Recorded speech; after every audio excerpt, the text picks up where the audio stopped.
بله السلام علیکم دوستانو، امید لرم چې روغ جوړ او په خیر به یاست. دوستانو نن زه غواړم تاسو ته در وښیم چې د واټساپ په نوي اپډیټ کې که تاسو تر اوسه پورې خپل واټساپ نه دی اپډیټ کړی، تاسو تر اوسه پورې هغه زوړ واټساپ استعمالوئ، نو دوستانو پکار دی چې خپل واټساپ اپډیټ کړئ، ځکه چې د واټساپ په نوي اپډیټ کې د کمپنۍ والا د فنګر پرنټ لاک استعمال هم یشت دی. تاسو کولی شئ خپل واټساپ ته د فنګر پرنټ لاک هم ولګوئ. نو دوستانو زه به تاسو در وښیم چې دوی په خپل واټساپ کې د فنګر پرنټ لاک څنګه لګولی شئ. دوستانو تاسو به اول وار راولاړ شئ، په خپل موبایل کې به اول وار خپل واټساپ خلاص کړئ. دوستانو تاسو در معلومیږي دا زما د موبایل واټساپ دی. اوس به زه د خپل موبایل واټساپ خلاص کړم. دوستانو دوی چې کله واټساپ خلاص کړئ، دوی ته به دا پیج راشي. په دا پیج کې دوستانو په دا کونج کې که تاسو وینئ دا 3 دانې ټکي نشان دی، دوی به دا پرو وي.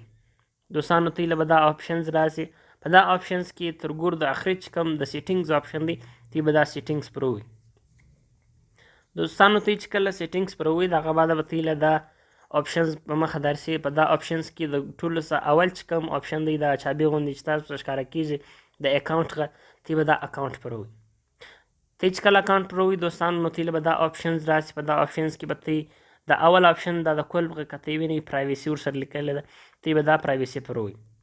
دوستانو دوی چې کله دا آپشن پرو وي، نو دوی له به دا پیج په مخه درشي. په دا پیج کې دوستانو مختلف آپشنز یې ورکړي دي. دا د ټولو څه اخري کې چې کوم آپشن دی فنګر پرنټ لاک، دوستانو دغه بعد به دوی راولاړ شي، دا فنګر پرنټ لاک به پرو وي. دوستانو که تاسو در معلومیږي دا ټایم زما فنګر پرنټ لاک آف دی، ما خپل واټساپ ته د فنګر پرنټ لاک نه دی ورلګولی. نو که زه غواړم چې خپل واټساپ ته د فنګر پرنټ لاک ورولګوم، نو زه به دا آپشن آن کړم. دوستانو دا ټایم زه خپل واټساپ فنګر پرنټ لاک آنوم او دې ته خپل د فنګر پرنټ لاک ورلګوم، نو به زه دا آن کړم. دوستانو ته دې ته خپل زه دا ټایم زه خپل ګوته په دې باندې لګوم. بالکل دوستانو دا ټایم زما د موبایل د واټساپ فنګر پرنټ قبول شو. دا ټایم ما خپل پر واټساپ باندې د فنګر پرنټ لاک ولګوئ. اوس یو څوک هم نشي کولی چې زما بغیر زما واټساپ خلاص کړي او زما د واټساپ څخه غلط استفاده واخلي. نو دوستانو اوس که زه خپل واټساپ خلاص کړم، نو دا زما فنګر پرنټ غواړي، د بل چا فنګر پرنټ ودې ته کار نه کوي، نو زه به خپل واټساپ ته فنګر پرنټ ولګوم. دا د دوستانو زما واټساپ خلاص ولو. نو زما بغیر هېڅوک هم نشي کولی چې زما واټساپ خلاص کړي او زما د واټساپ څه غلطه استفاده واخلي. نو دوستانو تاسو هم کولی شئ چې د خپل موبایل د واټساپ په نوي اپډیټ کې د فنګر پرنټ لاک ولګوئ.